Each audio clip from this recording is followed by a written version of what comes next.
हमारे घर में ऐसा बहुत सारा सामान होता है जिसे हम ठीक तरीके से ऑर्गेनाइज करके नहीं रखते हैं और कचरा समझ के अक्सर घर से बाहर फेंक देते हैं। फिर मार्केट जाते हैं, महंगे महंगे ऑर्गेनाइजर खरीद के लेकर आते हैं। पर आज मैं आपका 1 रुपया भी खर्च नहीं होने दूंगी और बहुत ही कमाल के टिप्स मैं आपको बताऊंगी।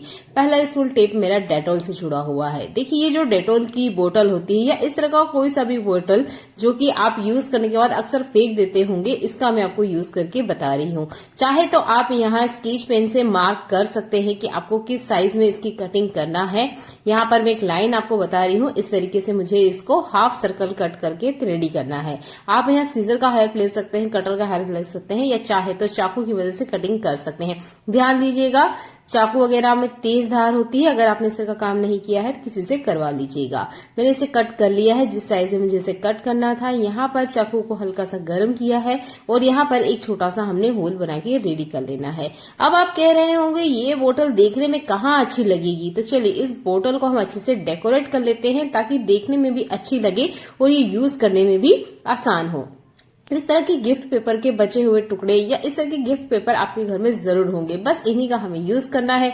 जो आपको पसंद आ जाए वो बढ़िया से इसके ऊपर आप चिपका लीजिए, फेविकोल से, सेलो टेप से, जैसे चाहे वैसे। मैंने यहाँ सेलो टेप की मदद से इसे चिपका लिया है। अब देखने में लग रहा है ना सुंदर, है ना ये कमाल का ट्रिक। अब इस बोतल का आप मैं यूज कर सकती हूँ पेंसिल रखने के लिए, पेन रखने के लिए। चाहे तो आप कील वगैरह पे इसे हैंग कर दीजिए। सबसे अच्छी बात ये है, ये प्लास्टिक का होता है, सालों साल चलता है, खराब नहीं होता है। आप छोटी छोटी चीजें ऑर्गेनाइज करने के लिए इन बोटल्स का यूज कर सकते हैं। कोशिश कीजिएगा इस तरह की प्लास्टिक बोतल का सिलेक्शन करें जो कि बहुत लॉन्ग टाइम तक चले। अगले यूजफुल हैक में मैं साबुन के इस तरह के खाली पैकेट के बारे में बात करूंगी या दवाई वगैरह जो आती है इस तरह के बॉक्सेस में, इन बॉक्स के बारे में बात करूंगी। ये बॉक्स देखने में छोटे होते हैं इसलिए हम इनका यूज नहीं करते, सोचते हैं ये शायद ही हमारे काम आएंगे। बड़े बॉक्स में तो चलिए और भी हम सामान रख लेते हैं, इन छोटे बॉक्स को कैसे यूज करें। इसे भी आप बढ़िया से कवर कर लीजिए जिससे देखने में पता नहीं चलेगा कि ये किस चीज का बॉक्स है। दवाई के खाली बॉक्स इस तरह के जरूर आपके घर में आते होंगे। इस तरह के बॉक्सेस को बिल्कुल मत फेंकिए। हमारे घर में बहुत सारी ऐसी छोटी चीजें होती हैं जिसे ऑर्गेनाइज करने के लिए अक्सर हम परेशान होते हैं और हर कोई जाके मार्केट में महंगे महंगे ऑर्गेनाइजर खरीदता है। देखिए, लाने में कोई दिक्कत नहीं है, आप ला सकते हैं अगर आपके पास पैसा है। मेरे पास तो इतना है नहीं, इसलिए मैं इस तरह की जुगाड़ करती रहती हूँ। घर भी ठीक ठाक रहता है, बेकार की चीजें घर से बाहर नहीं जाती है और जो चीजें हम अक्सर कच्चा समझ के फेंक देते हैं ना, उनका बहुत अच्छे से यूज हो जाता है। ज्यादा दिन तो नहीं चलेगा, अगर आप इसे पानी से बचा के रखेंगे तो ये भी बढ़िया से 6-7 महीने चल जाते हैं। इस तरह के बॉक्सेस का भी अच्छे से आप यूज कर सकते हैं। उम्मीद करती हूँ ये छोटा सा हैक है आपको पसंद आया होगा। देखिए, 2 बेकार चीजें जिसे हम कचरा समझ के फेंक रहे हैं अच्छे से कवर करने के बाद में बढ़िया लग रही है ना, कहीं भी रखिए, किसी को नहीं पता चलेगा ये किस चीज की है। और इसमें बहुत सारे छोटे मोटे सामान जो अक्सर घर में बिखरे रहते हैं वो सब आप ऑर्गेनाइज कर सकते हैं। अगला यूजफुल हैक मेरा चॉपर से जुड़ा हुआ है। ये जो चॉपर होता है ना, इसकी धार भी वक्त के साथ गिर जाती है। चाकू और कैंची की तो धार और भी मार्केट में होती है, पर चॉपर की धार शायद ही मार्केट में होती होगी। अब इसको कैसे हम घर बैठे धार लगाएं, तो हमारे घर में ना एल्यूमिनियम फॉइल पेपर के टुकड़े होते हैं। अगर आप एल्यूमिनियम फॉइल पेपर नहीं यूज करते हैं तो इस तरह की दवाई का जरूर यूज करते होंगे। इस तरह की दवाई के खाली पैकेट को फेंकने से पहले छोटे छोटे इस तरीके से कट कर लीजिएगा। चाहे तो आप यहाँ पे पूरा फॉइल पेपर भी डाल सकते हैं, पर वो चॉपर में ना फंस जाएगा, तो आप छोटे छोटे से टुकड़े कर लीजिएगा, बहुत छोटे नहीं, पर हाँ टुकड़े जरूर कर लीजिएगा। ये डिस्प्रिन की टैबलेट है, इसमें भी एल्यूमिनियम फॉइल पेपर का थोड़ा सा कोटिंग होती है, तो ये बहुत अच्छे से ना धार करने में काम आता है। तो काफी सारे टुकड़े मैंने इस तरीके से रख लिए हैं। आप चाहे तो इसे अच्छे से चॉपर में घुमा लीजिए, बढ़िया से अच्छे से धार हो जाएगी।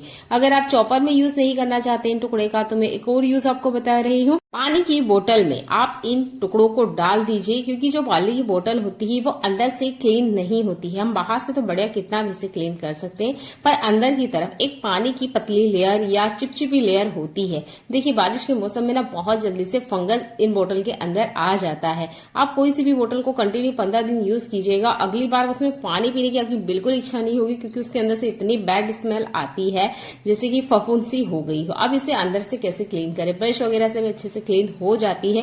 पर अगर आप खर्चा नहीं करना चाहते हैं तो एल्यूमिनियम फॉइल पेपर के टुकड़े या दवाई के खाली पैकेट के टुकड़ों को आप इसके अंदर डाल दीजिए, थोड़ा सा हमें यहाँ डिटर्जेंट लगेगा, 1 बूंद काफी है, इतने में ही आपका काम हो जाएगा। वो इसके अंदर आप डाल दीजिएगा।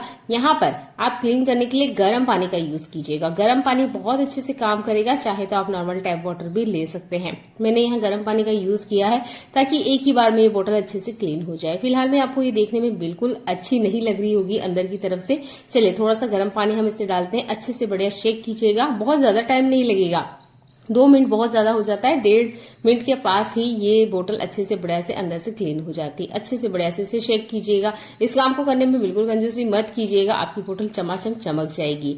अब बोतल को चलिए क्लीन कर लेते हैं, फिर मैं आपको दिखाती हूँ। आप देखेंगे इसमें काफी सारा झाग बन जाता है। अगर आप बर्तन धोने का साबुन यूज करते हैं तो पहले उसे किसी कटोरी वगैरह में गला लीजिएगा, नहीं तो अंदर की तरफ साबुन रह जाएगा, फिर आप कहोगे कि ये क्लीन तो हुई नहीं।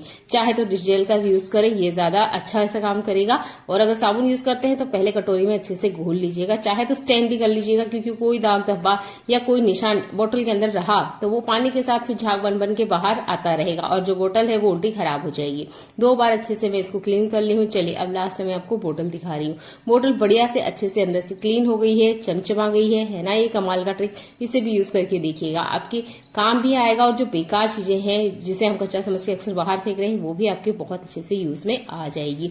चलिए देख लेते हैं आज का अगला यूजफुल ट्रिक।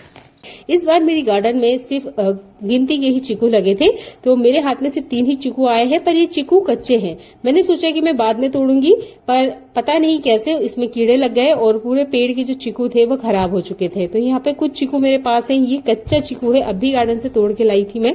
इसमें काफी सारा दूध निकल रहा है। अगर आपके पास भी मार्केट से कच्चा चीकू आ जाता है या आपके गार्डन में कच्चा चीकू है तो आपको ये जरूर पता होना चाहिए कि इसे पकाएं कैसे। तो आप ले लीजिए ये चावल का डिब्बा। चावल का डिब्बा आपके घर में जरूर होगा, या जिस भी कंटेनर में आपने चावल रख रखा है उसमें आप क्या कीजिएगा, इन चीकू को दबा के अंदर की तरफ रख दीजिएगा। 5 दिन के लिए आप भूल जाइए कि आपने चीकू इसके अंदर रखे। 5 दिन बाद आप खोल के देखेंगे तो आपको बराबर चीकू पके हुए मिलेंगे। छोटे बच्चे जब पेंसिल छोड़ के पेन से लिखना स्टार्ट करते हैं तो वो ना अपने हाथों को काफी ज्यादा गंदा कर लेते हैं। ये मेरा बेटा है जो अभी क्लास 3 में गया है और अभी ना ये क्या करता है, जैसे ही पेन से लिखना स्टार्ट करता है बहुत ज्यादा ये अपने हाथों में निशान बना के आता है। अभी ही स्कूल से आया है, सिर्फ ड्रेस चेंज करी है, अपने हाथ बताया, मैंने कहा ये तो काफी गंदे हो रहे हैं। तो यहाँ हमने परफ्यूम का यूज किया है और आपने हाथों में इस तरीके से डाल लेना है और उसके बाद में एक कपड़े से इसे वाइप करना है। मैंने इसकी कोई हेल्प नहीं करी है, बस इसको परफ्यूम दे दिया है और उसने इस तरीके से हाथों पे लगा के इसको रब किया है। यहाँ पर जो दूसरे पेन के दाग है वो काले वाले पेन के दाग है, जिसकी वजह से ये निकल नहीं पा रहे हैं। पर जो ब्लू वाले पेन होते हैं उसके दाग ना आराम से परफ्यूम से निकल जाते हैं। मेरे पास फिलहाल में परफ्यूम था, मैंने परफ्यूम का यूज करके आपको दिखाया है। आप परफ्यूम की बजाय डेटोल का यूज कीजिएगा, डेटोल ज्यादा अच्छे से काम करता है। यहाँ मैं आपको दाग दिखा दे रही हूँ, देखिए आराम से पेन के दाग निकले हैं, पर ये वही दाग हैं जो कि ब्लू कलर के थे। ब्लैक कलर के पेन पे ये ट्रिक काम नहीं किया है। हो सकता है शायद किसी पेन पे ये ट्रिक काम ना करे, पर अगर हाथों पे इस तरह के निशान आ जाते हैं तो आप बराबर परफ्यूम का यूज कर सकते हैं और हाथों के जो दाग है उनको आप निकाल सकते हैं। तो इस तरीके में मेरे को रिजल्ट 100% तो नहीं मिला, पर हाँ हाथ जो है वो क्लीन हो गए थे। तो इस तरीके को आप जरूर अपना के देखिएगा।